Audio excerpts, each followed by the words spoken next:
হাতির তাণ্ডবে প্রায় 50টি পরিবার ভিটে মাটি ছাড়া। রাতারাতি বদলে গেল এলাকার পরিস্থিতি, এখন শুধুই নিস্তব্ধতা। অঞ্জলি সিল্ক, শিমুলতলার মোড়, বনগাঁ এখন এক নতুন রূপে, নতুন সাজে। হাতির তাণ্ডবে ভিটে মাটি ছাড়া প্রায় 50টি পরিবার। বসবাসের গ্রাম রাতারাতি বদলে গেল চা বাগানে। স্মৃতি হয়ে দাঁড়িয়ে কামাতপাড়া স্কুল। প্রকৃতি বনাম মানুষের লড়াই শেষ পর্যন্ত জয় হলো বন্য প্রাণেরই।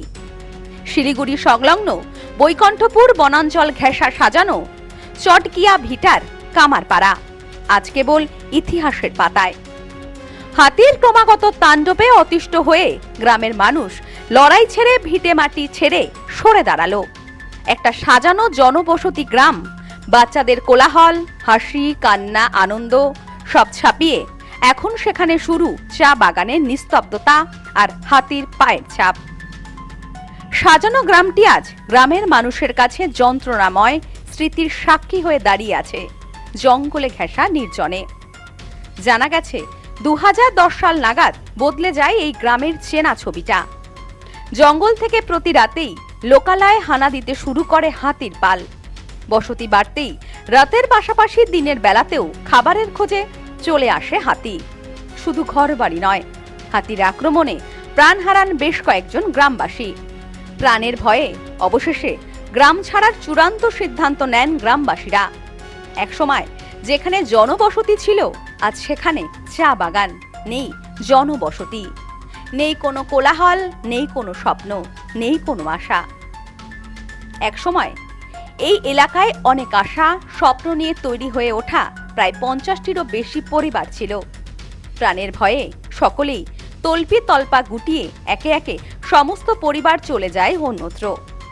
এই গ্রামটি এখন জনমানবহীন। আজ সেখানে দাঁড়িয়ে রয়েছে বিশাল চা বাগান। জানা গেছে গ্রামের একটি মাত্র বিদ্যাপীঠ কামাতপাড়া প্রাথমিক বিদ্যালয় আজ পরিত্যক্ত।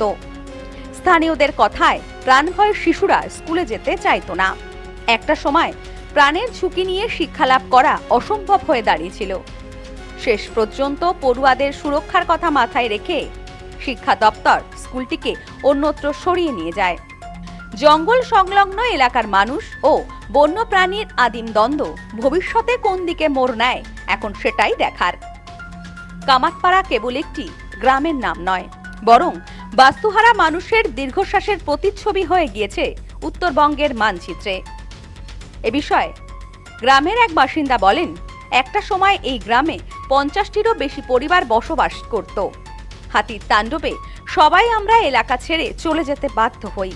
এ বিষয়ে তিনি আরো বলেন, হাতির তাণ্ডবে আমার 9 বছর মেয়েরও মৃত্যু হয়েছে। তারপর থেকে ভয়ে এলাকার মানুষ গ্রাম ছেড়ে অন্যত্র চলে গেছে।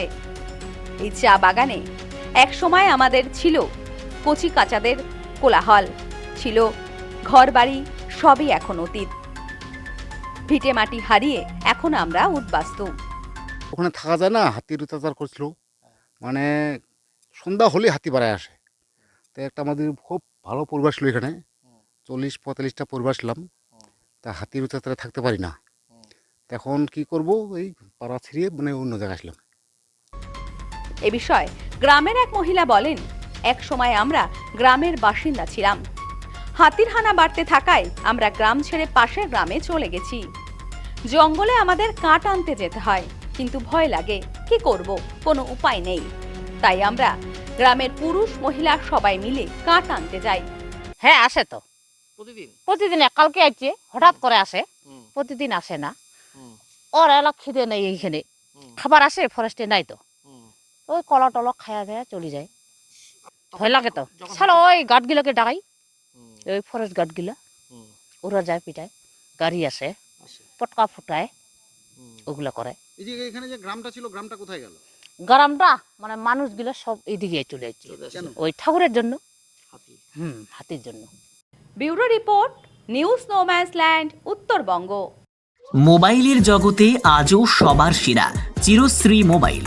যে কোনো কোম্পানির মোবাইলের জন্য আসুন আমাদের এখানে। রয়েছে খুব সহজে ফাইন্যান্সের মাধ্যমে মোবাইল কেনার সুবিধা, রয়েছে পুরনো ফোনের বদলে নতুন ফোন নেওয়ার সুযোগ। এখন এই সুবিধা পাবেন আমাদের বনগাঁ এবং চাঁদপাড়া দুটি শোরুমে। চিরশ্রী মোবাইল, যশোহর রোড, বনগাঁ ও চাঁদপাড়া পাটপট্টি মোড়। ফোন নাম্বার 8336957050 এবং 9932486511।